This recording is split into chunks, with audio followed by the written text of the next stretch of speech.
Hey guys, welcome to another episode of our Growing Your Emotional Health podcast. We're excited for you to join us today. So, what are we going to talk about today? We're going to talk about From Failure to Renewal. This was on page 41 in the Spiritual Intelligence book that Lenny wrote. I thought this was a good thing for us to talk about today. You want me to start out by reading it and get right into it? Yeah, let's go ahead and get right into it. From Failure to Renewal. One of the most encouraging parts of Abraham's story is that God's call came even after failure. In Genesis 12, Abraham lied about Sarah in Egypt, putting her in danger and compromising his witness. Yet in Genesis 13, God spoke to him and renewed his promises. Spiritual intelligence knows how to repent quickly. When you fail, you return to the altar, the place of worship, and surrender, and you start again. Ultimately, Abraham's story points us to Jesus. Just as Abraham faced the test of whether to cling to the visible or trust God's invisible promise, Jesus faced the temptation in the wilderness to claim the kingdoms of the world without the cross. Both passed their test by trusting the Father's plan. Abraham imperfectly, Jesus perfectly. And because Jesus succeeded, you can now walk in the same obedience with the assurance of grace. Practical training for spiritual intelligence. These were really cool. Daily surrender drill. Each morning pray, Lord, whatever you ask today, my answer is yes. The decision filter. Before making a choice, ask, does this align with God's word? Does this require me to compromise obedience? Will this pull me closer to or farther from God's presence? Your altar moments.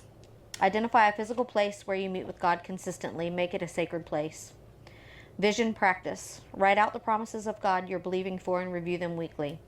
And obedience in the small things. Take the small steps He shows you, even if they don't seem significant now. Do you have anything on those points that you would like to talk about? So, I feel like these are all just daily practices that we've learned over the last few years for you and I to just put in. It's the daily where you do it over and over again, and it just becomes part of your normal. Like I have learned to ask God, what do you have for me today? Lord, put somebody in my path that I can talk to, that I can start a relationship with, or that I can help somehow, or that I can share you with, or so there is that constant. These are all just the daily habits, which is really cool. I was talking to a guy earlier this week, and the one thing I do like about the network marketing space is the only way you're going to build is you're going to have to build relationships with people. You're going to have to go out and talk to people. You're going to have to get outside of yourself. We both were talking. He has ministry background, and he was like, I really want to help people in ministry, but in the same hands, talking about the business was hard. Didn't want to do some of the things in the business. I think that's so cool that you and I understand that this is ministry. But this again, is all our life is ministry. Like, I think where we lose people or where there's a disconnect is we've gotten so used to church and church life that we're disconnected from relationships with other people that aren't Christians. Jesus went on the walk before his crucifixion with the 12 disciples, and and yes, he was building a community with those 12 because he was mentoring them, because whenever he would go to the cross and he would die, it would be up to those 12 to share the gospel and to go out. Yeah. So there was that building that small group or that whatever. When we first started, I put that on Facebook. Jesus was the first network marketer. But after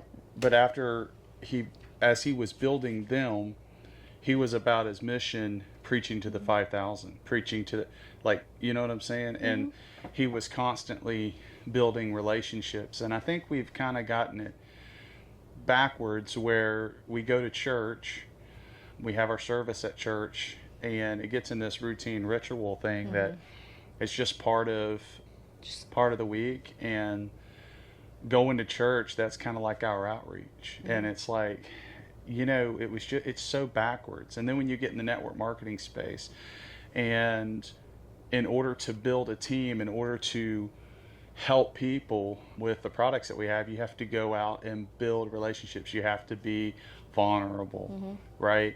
Like you're not going to build in this business by just blanketly sending a bunch of, hey, buy my product, That don't work.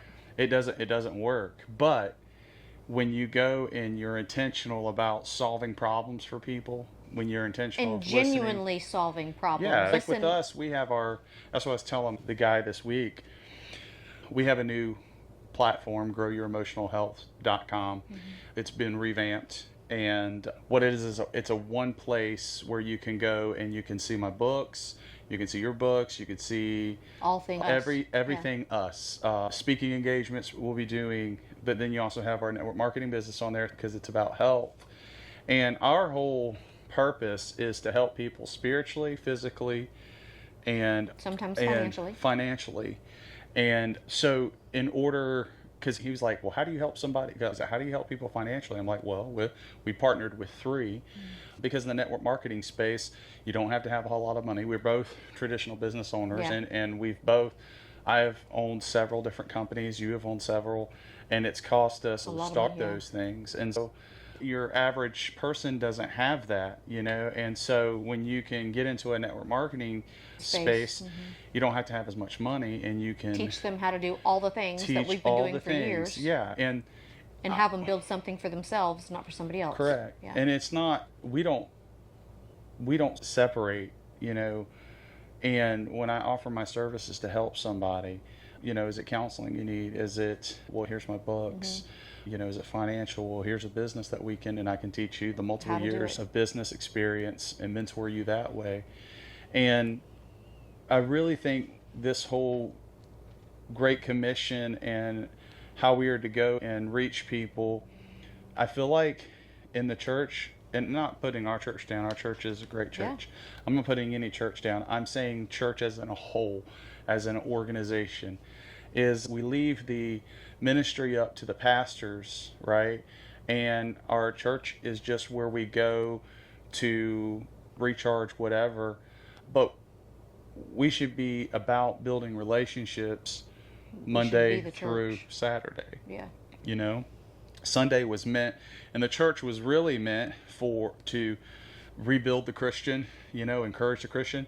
It not necessarily church wasn't created as the Sunday meeting as a evangelistic. Right. It is more now, but in the very beginning it wasn't. It was a place where in the first century church where people came together and gathered together to give each other strength, iron sharpeneth iron, so that they can live out the rest of the week. And they met multiple times throughout the week. Mm-hmm. And it's just a different, in our Western culture, it's just a different thing. We kind of, I have God on Sunday, and then the rest of the week I do whatever I can and try to make it. But honestly, getting a part of the network marketing business, if you want to grow it, you've got to go out, reach people, create friendship, create new relationships. All the time. Yeah. I mean, I've got my few friends and the people I like hanging out with, and I'm cool. That's all I want to do. And if that's you, that's, your business. Well, I used to tell people, like when we first started,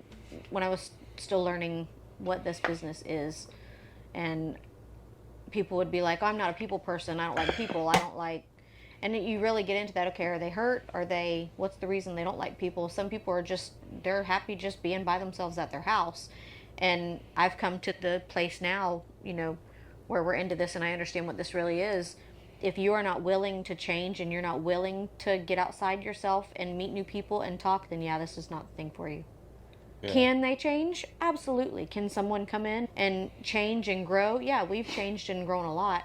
But if you're not willing to talk to people, then it's not going to work. And I would even say, we're talking about network marketing because that's what we do. But even if you're in a traditional business, it's not just network marketing. You have to. I mean, if you go to work every day, do your thing, go home, and your circle hasn't grown this week or this month. Right. I mean, if your circle is as big as it was 10 years ago, we should listen. We're probably the only gospel a lot of people will read. And I think I've been more challenged in these past few years since we got into network marketing. One, because I'm more of talking to people and just when I'm at the grocery store, instead of just going to get my groceries, if I see somebody. Daniel Piku, when we're around him, when we were in the elevator on the cruise, he talks to everybody. Yeah. It's no getting in the elevator and just standing there and waiting for your floor. He'd get in and be like, hey, how are y'all? Start up conversation. But he made sure that everyone got spoken to. And that's admirable. I've really started trying to do that. Some people can do that naturally, but a lot of people, you have to train yourself to do that. That's what I'm doing right now. You know, I'm training and- instead of just walking like this, beelining in a store. You know, if I look up and someone's smiling, it's, hey, how are you? Like, that's something that I'm having to train myself to be more like Daniel, you know? Yeah. Being friendlier, I guess. Not waiting for people to say hi to me, but be the first person to say hi. That's what's really hard. But I've been working on that for a few years. You know, I've been going through this week. I've been studying the book of Daniel, and You've been on Daniel for a few weeks now. yeah, for a few weeks I've been studying Daniel. There's a consistency that was in Daniel, that you had Daniel, and then you had the three friends, Shadrach, Meshach, and Abednego. That was their Babylonian names. Here, these four were very committed to their purpose and the call of God in their life, to the point of being thrown into a lion's den, Shadrach, Meshach thrown in a fiery furnace. What's crazy is through their consistency in their spiritual life and in their walk, and they're doing, like, you know, Daniel prayed 3 times a day at a specific time, and even to the point where the people knew that, and so they kind of set him up and were like, hey, you know, one of the things that kind of stood out to me is, am I so consistent in my prayer life and in my worship with God that the enemy knows what time I'll be doing it, what time, you know, am I that consistent? And, you know, they all knew where, and what was crazy, that's what gave Daniel his strength. You know what I'm saying? Was that consistency. And I committed to praying for 40 days right now. It's crazy how, even one of the things that's been revealed to me is how repetitious even my prayers have been over the years. So think about when we put the kids to bed, or when you pray for your food. Lord, bless this food, make it nourishing to our bodies. And when I go through and I pray for people and pray for my team and pray for whatever, even in that, sometimes it's like going to church on Sunday. It's in that. So where do you build repetition or consistency, but also it being genuine and fervent? You know? And I think the more that you do, and when you commit. Here's the biggest thing that stands out to me. The reason we get stuck, this just popped out, the reason we get stuck in those same prayers, if you're praying the same things for your friends, if you're praying for, we're not in their life enough. Because if you were close enough to somebody in a relationship and you knew the daily struggles, the things that they were going, you know, instead of just praying, Lord, bless this friend, Lord, I know they just lost their parent. And I know that this is the time that they normally talk to their mom or their dad during the day. And Lord, would you... Yeah. Just that, knowing that about a friend, but unless you're a friend, you don't know that. So you don't know what to pray.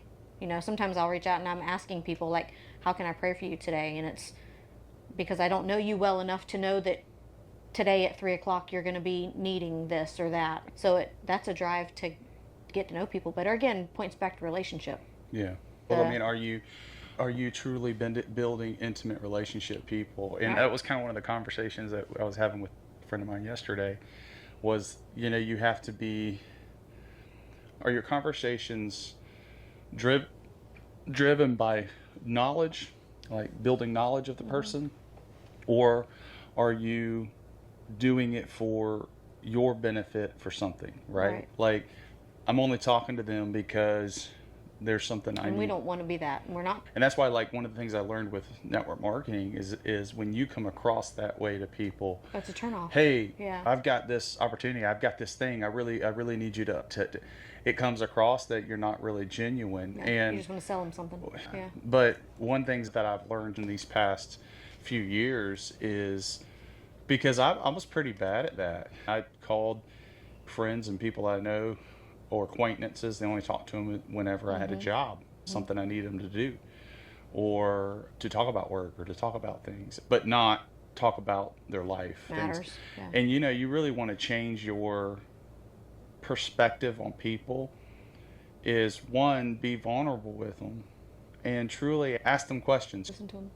Dale Carnegie's How to Win Friends and Influence People was one of my favorite books.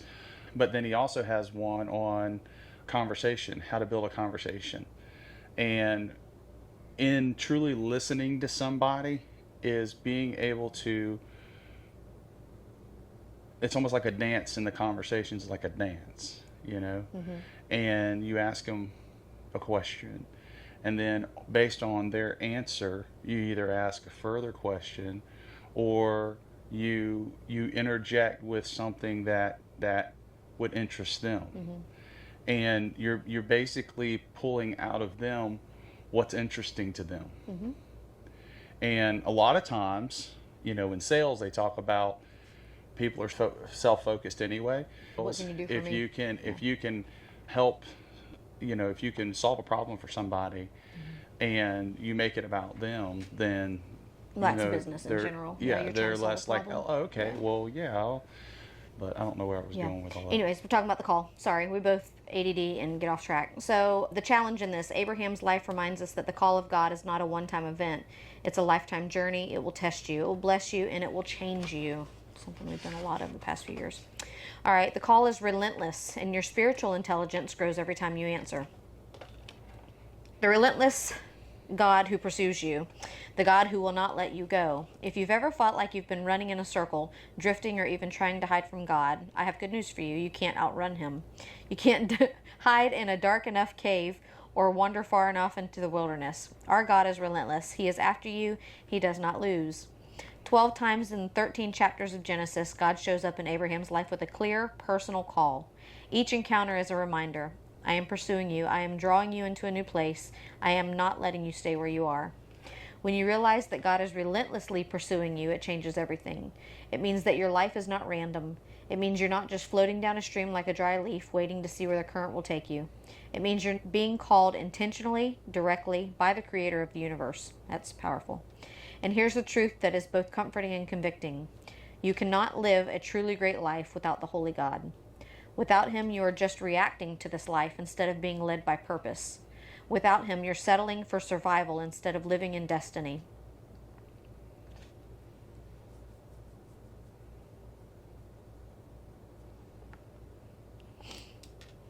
Where are your thoughts?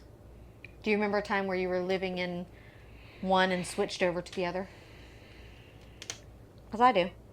I remember for just in life, I guess, once you realize, once you figure out your alignment and your purpose, or realize what purpose is, like I've said recently, God's not letting go. We can't stop doing what we're doing because we're so aligned. Yeah, so for me, like, it's probably been these past 3 years, and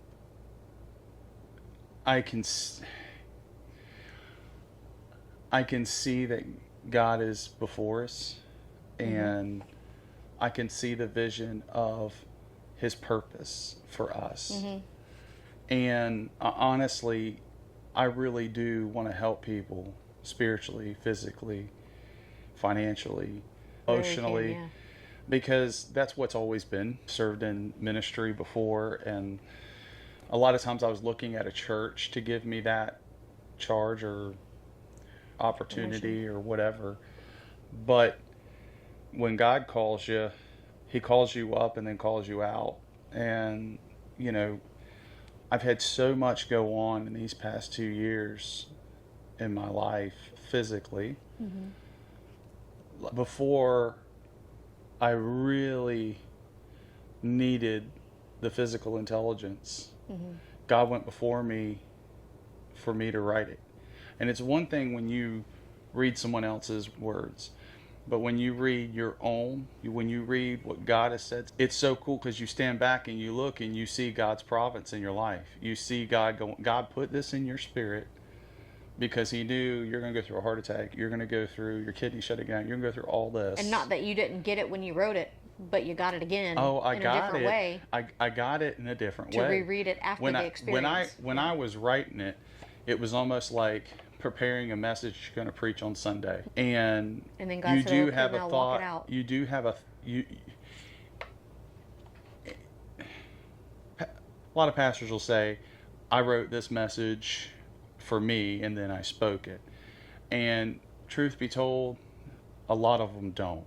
A lot of them pre-write their messages months in advance. And a lot of times they have, because I've done it and I've been in study with other pastors and doing it, is how will this go over with these people? How can I convey this to these people? Lord God, can you show me what to say for these people, you know? And that was kind of the mindset of when I was writing the book. But what was really crazy is God was speaking to me, but then when I needed it, you know, so back to alignment and knowing, you know, God, I don't see any plan B's. All there is the plan A, and that's what we're on. It's just, when is it going to happen? It's happening, but Yeah, but I'm not talking about fantasy. When is it going to happen? It's happening it's all throughout. happening now, Like, yeah. because when I look back and I go, I mean, I've written 6 books. I've published 6 books. We've done a lot in You the past few know, years. I mean, we have spoken in several different places. I'm getting more and more calls to come and speak and share our story. And, you know, God laid in my heart 48 stops. And I really believe it. This year, somehow, we're going to have those stops and sharing, because it's already, and it's so outside, you know, the west side, like it's so far. And it's really crazy because, you know, I know that, and I was telling a friend of mine this week, I said, I know these books are God's using these books to really change people's life, their perspective. It teaches them their identity, and there's nothing out there like what these 3 books are, how they collectively work together, teach this principle. So yeah, I'm in alignment, and there's just a piece that's gone through, and so many things, like even with our website, I shared it with my brother-in-law who helped build this, and he's like, dude, this is just everything aligns. Did an amazing job. Thank you. Yeah, it looks. Well, it looks. Well, it's I mean, great. the website, yes, 100%. Yeah. What I'm saying, like the vision and everything that God's got us doing, even like he's looking at it going, dude, it all just like flows. And that's how you know you're in God's purpose, because everything flows in that direction. It's not about how fast it flows. It's that it flows in everything. And, you know, we're more aligned in our, you know, our purpose and I like that we have purpose together. yeah. I think every married couple should find purpose together. It changes things. Well, that's what I like about the network marketing stuff. And I was sharing with a couple at the last regional we were at, and even our friend Chris said with his wife, he said it's so cool to be able to do something. And I've heard that from a lot of other couples that are like, What's crazy cool about the network marketing is when you are, because there's a lot of women in this industry. Ricky likes to say that women do the best or whatever, but really you've got some serious power couples. When you get couples in here together, I just think whenever you, amazing. You know, even growing up in the ministry, it wasn't my dad's ministry, and my mom was just there. They did it together. My mother, now my dad was the pastor, but my mom wrote a lot of stuff for my dad. My mom, and like they ministered counseling. My dad never counseled anyone. Most of the time, it was my mother and him. Now, you and I, the past few years has been a lot of counseling together, couples, and I mean, even with the singles, we're. But I think that's what we're called to do. Yeah. In this whole book is written, and actually I derived a lot of this book from a few sermons. It's actually a sermon series that we did, that Pastor Messer did, that there was a lot of points that stuck out to me and the call, and that's what helped inspire the going through and looking at Abraham. Yeah. And yeah, you were writing spiritual intelligence when he went through that whole series, and we kept looking at each other like he is spot on. Yeah, like everything we were talking about, he was. And what's crazy about that's another way you know God's in it. We would be talking about something during the week, and then sit down on Sunday and Pastor Messer's preaching on it, and we're just like, what? Like verbatim, he'd say some of the things we were saying, or he'd. So I thought that was really So cool. that would align. That's good That confirmation. was good confirmation and alignment for me that, okay, I'm writing this down. And then when he would say it, and it was verbatim, a lot of what we were confirmation saying, of what it we were was like, talking about. okay, well, this is what the Spirit is saying here.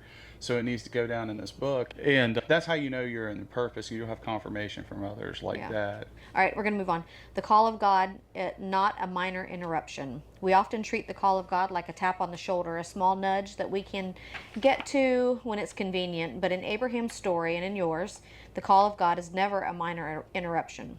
It is complete reorientation of your entire life.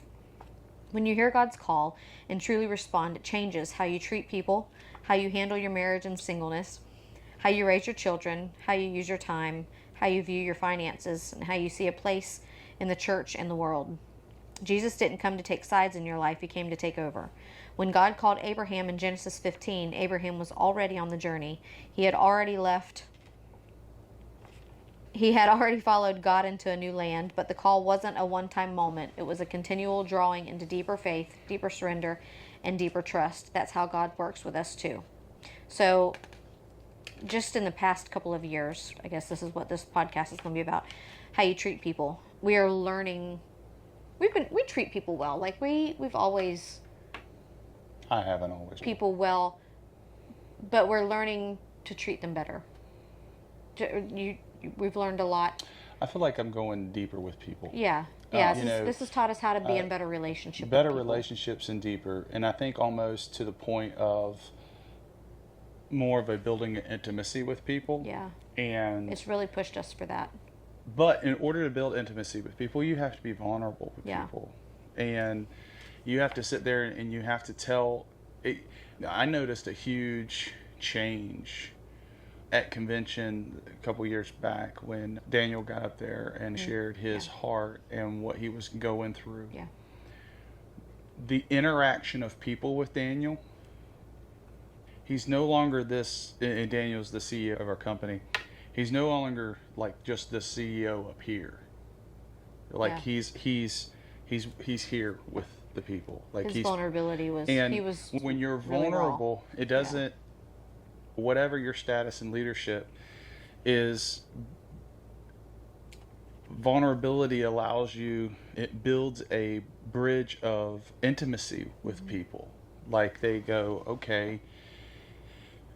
And I think that's one of the problems that we have as Christians is we're not willing to, one, be vulnerable with people. Well, we look at it as weakness when it's actually strength. Yeah. To be able to build intimacy with people. Yeah. You know, what's so crazy, like I'm reading a lot about that Jelly Roll and his wife, and I really hope and pray God works in their life. And you know, he's a Christian now, or he said he's professed Christian, and God saved him, and I think God can work in his life and restore anything and everything that he wants. But in watching what makes Jelly Roll so attractive, why people are attracted to him, he's real. What is real? He's authentic. He's genuine. I believe whether it's messy or it's perfect or it's not, he's good at building intimacy with people because he shares his vulnerabilities.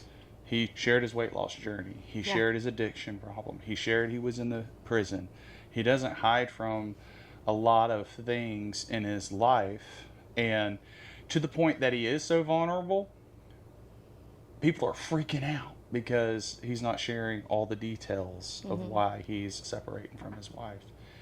And again, I don't know the story, whatever, and that's not the point of this podcast. The point is you draw people to you if you allow a little bit of vulnerability and humility in your life. Well, it gives a little bit of the me too, because people can look at you and go, oh, they went through that. That's where when I talk to people about trauma and past trauma and how to heal from it, and I mentioned CR and us going through that, and going through that, you realize I'm not alone. Like, yeah, everybody has hurts, habits, and hang-ups, and some of the stuff that I went through is exactly like the stuff she went through and they went through, and it just gives you a, hey, me too. Hey, I feel that way too, or I've been through that too, or kind of like they're like me, you know.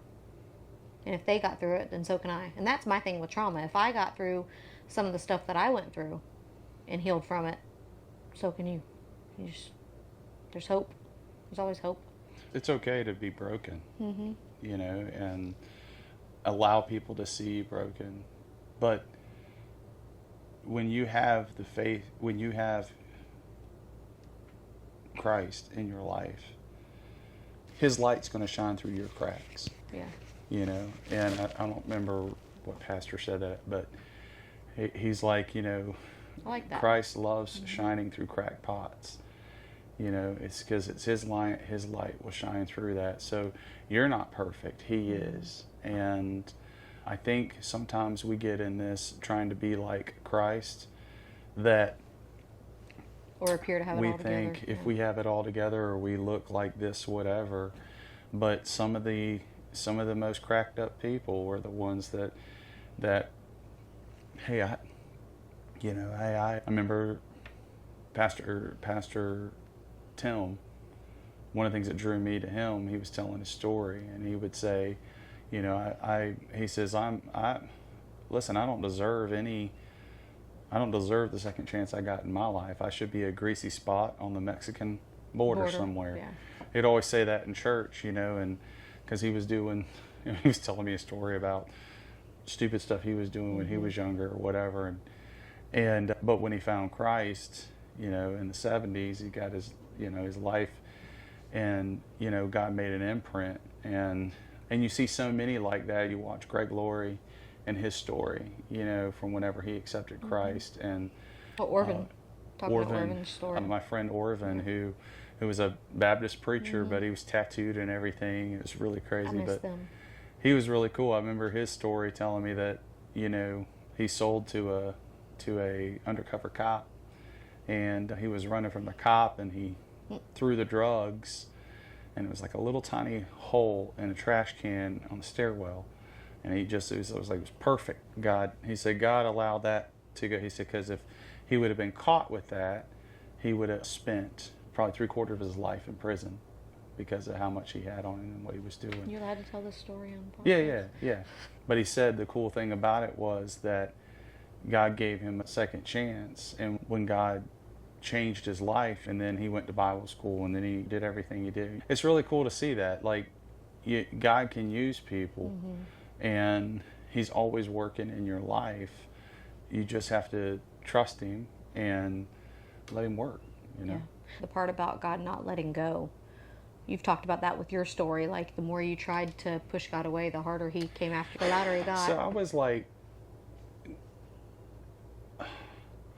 I was taught growing up in church that it was more that legalistic mindset, that if you didn't look like a Christian, like if you didn't do all the do's, but you can do so much wrong that it would stifle the Holy Spirit in your life. Quench the Holy Spirit. Quench the Holy Spirit. And so I took that to heart. And what was crazy is when I got hurt at church, it's one of the reasons why I left church. And God was so loud. It's like I was running from Him, and He's yelling for me. And the farther I would run, because I was taught that, I was like, I could quench Him. But as a witness, never happened to me. The farther I got away from Him, the louder. You're trying to lose your salvation, weren't you? I don't know about losing my salvation. I was trying to run from the call. Yeah. You're running from the call. Run from the call on God. But there's an anointing that happens when God anoints you. And why I wrote physical from David. David was anointed, but David wasn't perfect. But he didn't lose the anointing. Now, he caused a lot of shame in his life. It's all unnecessary. Much when he was hurt. older. Yeah. Hurt. His sin affected a whole family. He had a man killed because he liked his wife. I remember telling Jason, our son-in-law, before he got saved, and I was telling him in hope. I was like, look, the 10 Commandments, when you go through those and you look at them, it's not a list of rules because God's like, want to be like this. If you refrain from those, or if you commit any of those, it's hurt. Every single one of those 10 Commandments, if you do them, causes hurt to you, to other people. To if you abstain from those, if you refrain from doing those, it's almost like him saying, "Hey, I'm trying to save you from hurt." Well, it talks about hurt people in the book. Hurt Yeah. people, hurt people. That's one of the things that talk. It's not I'm trying to keep you from going through pain. Sin. But see, that's the whole thing that God was trying to tell Adam and Eve in the very beginning in the garden. Yeah. Don't eat of the knowledge of good and evil. Yeah. The tree of of Right. good and evil. Because he didn't want them to know the existence of that. Yeah. But man was, well, I've got to know, and how he tempted Eve in the garden, you could be like God, he doesn't want you to know. Mm-hmm. And almost to where, that was the deceitfulness. And again, you can't do enough sin to where God's going to be quiet. I mean, he's going to yell at you. We're gonna make mistakes, and he's gonna go, okay. But there is this in my life, and this came from God, like a voice from God. He'll let you go as far as you can go to his grace. And it's not that his grace runs out, but for me, Maybe his patience does. but for me, he's like, okay. And I'm going to tell you, that's one of the things that really broke my spirit was when my story, I took a pretty bad beating. And I remember crawling up my bathroom vanity and looking at my reflection in the mirror, and I was so beat up. I couldn't recognize myself, bloodied and all that. But I always say it's the first time that I saw the condition of my heart. That's the rags. That's what I'm bringing to God. And in my spirit, God's like, why? Why? Mm-hmm. You did this to you. I didn't do any of it. You, by the choices you were making and the people you were with and all the things you were doing, you're not going to break me. Mm-hmm. But here's the deal. I love you so much, I'll bring you home. Is that what you want? Almost like my dad going, Lenny, I'm giving you a chance to make it right now. Straighten up or you're coming home. But if you don't, I'm going to take you home. And when you come home, then I'm going to deal with you. Mm-hmm. Because I love you too much to leave you in your sin. Mm-hmm. I love you too much. I died for you. That's how much God loves you, that he died for you so you would not live in that sin, that you'd be freed from that. So for me, I got to that point and God's like, I think that was my rock bottom. Because I knew enough about God, and I knew he had been chasing me all that time. And I knew if I met him that night and I saw him face to face, I couldn't look him in the eye. I was so wrong. I was so dead in my trespasses and sin. And that was the change for me. Mm-hmm. I looked at that and I'm not going to meet God like this. And when that moment happened, I remember, okay, God. Now, my life didn't get better overnight. Everything's worse. People were chasing me, trying to kill me, all this kind of stuff. I mean, it got worse. Right. But when you see the face of God in your life, he gives you such peace. I mean, I have never, ever since that day, that time in my life, to this day here, I've had that consistent peace. Crap around me has happened. Things have happened in our life, health-wise and all this. But that peace has never left me. Yeah. That peace that passes all understanding, it never leaves me. It's there. And that's how we're able to move into a coach and leave everything. And how I know God's going to take what we're doing here with Grow Emotional Health, and we're going to reach a ton of people, thousands of people. And We are going to be on, hilltops preaching to multitudes. Because what we're preaching is not my story and not your story. Mm-hmm.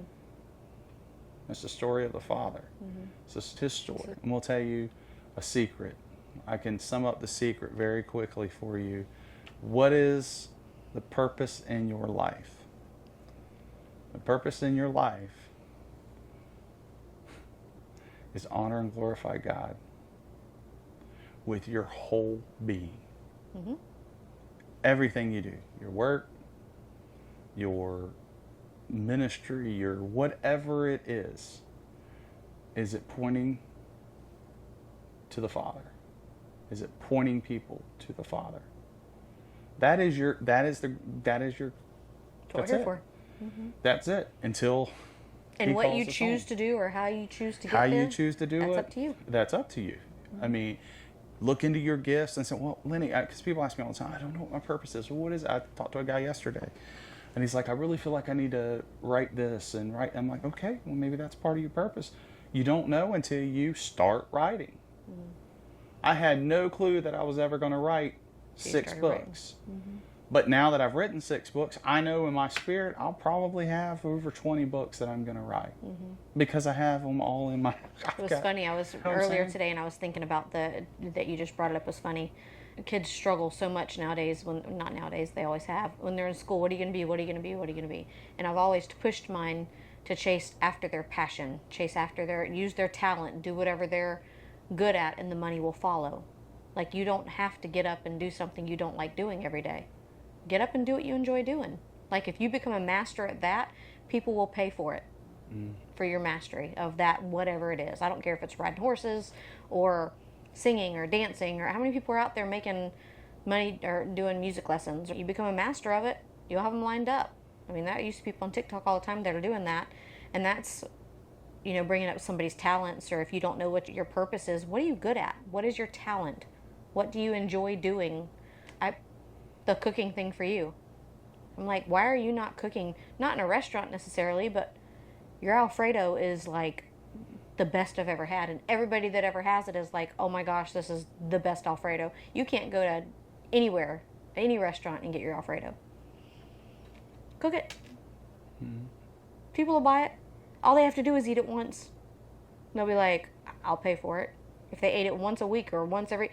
There's tons of people out there that will eat. Just find something you enjoy doing and grow it. Do it. Well, I enjoy doing what we're doing here. I do enjoy doing I do enjoy Grow Your Emotional Health. I do enjoy doing the podcast. And there's so many things right now that I am doing, that I enjoy doing, which, I've done construction for 25 years, and I was good at it. Mm-hmm. I am good at it.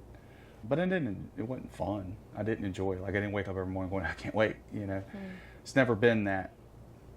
But me, I will tell you the one thing that's been consistent in my life, unless it's pouring into people, it doesn't excite me. You have always loved doing this, exactly what you're doing. I don't have...